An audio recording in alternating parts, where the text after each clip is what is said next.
அன்பிற்குரியவர்களே அனைவருக்கும் வணக்கம். எல்லாரும் எப்படி இருக்கிறீங்க? நீங்க எல்லாரும் நீண்ட ஆயுள் ஆரோக்கியம் ஐஸ்வர்யமா இருக்கணும் நான் கடவுளிடம் பிரார்த்தனை பண்ணிக்கிறேங்க.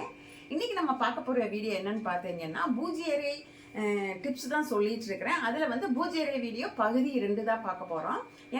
என்ன பண்ணலாம் பார்க்கலாம் வாங்க. இது தெரியாத பிள்ளைங்களுக்காக நான் தெரிஞ்சுக்கிறதுக்காக போட்டுட்டு இருக்கிற வீடியோ.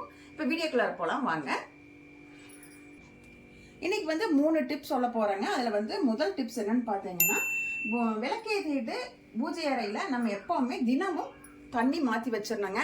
அதில் துளசி போட்டீங்கன்னா, துளசி கிடைச்சதுன்னா துளசி போட்டுக்கோங்க.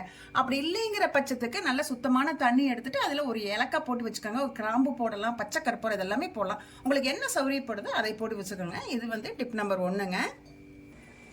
டிப் நம்பர் 2ங்க. நம்ம எப்பொழுதுமே தினந்தோறும் சாமிக்கு விளக்கேற்றி வழிபாடு பண்ணும்போது நெய்வேத்தியம் கட்டாயமாக வைக்கணுங்க. இப்போ நெய்வேத்தியம் உங்கள் வீட்டில் என்ன இருக்கோ, கல்கண்டு இருந்தால் கல்கண்டு வைக்கலாம். நான் இன்னைக்கு எங்கள் வீட்டில் பழம் இருக்குது, செவ்வாழை பழம் இருக்குது. வெத்தலை பாக்கு வச்சு பழம் வச்சா ரொம்ப ரொம்ப நல்லதுங்க. தினமுமே நீங்கள் வெத்தலை பாக்கு வச்சு கும்பிடலாம். அதில் பழம் வச்சுருக்கிறேன். நீங்கள் ஒரு அவல் வைக்கலாம், கல்கண்டு வைக்கலாம். என்ன உங்களுக்கு சாப்பாடு வடித்து சாப்பாடும் கூட கொஞ்சம் எடுத்து வச்சுக்கலாம். இது டிப் நம்பர் 2ங்க. டிப் நம்பர் 3ங்க. கண்டிப்பாக சாம்பிராணி போடணும். தினமும் நீங்கள் சாம்பிராணி போட்டீங்கனாலே உங்களுக்கு வீட்டில் ஒரு தெய்வீக சக்தி வந்துடும். நல்ல பாசிட்டிவ் எனர்ஜி கிடைக்கும்.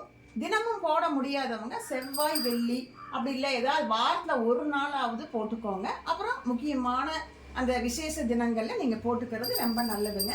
இன்னைக்கு நான் 3 டிப்ஸ் சொல்லியிருக்கிறேன். நான் அடுத்த வீடியோவில் நான் உங்களுக்கு அடுத்த டிப்ஸ் எல்லாம் சொல்கிறேங்க. வாரம் திங்கட்கிழமை இந்த மாதிரி டிப்ஸ் எல்லாம் வந்துட்டுருக்குங்க. இதெல்லாம் கண்டிப்பாக உங்களுக்கு உபயோகமாக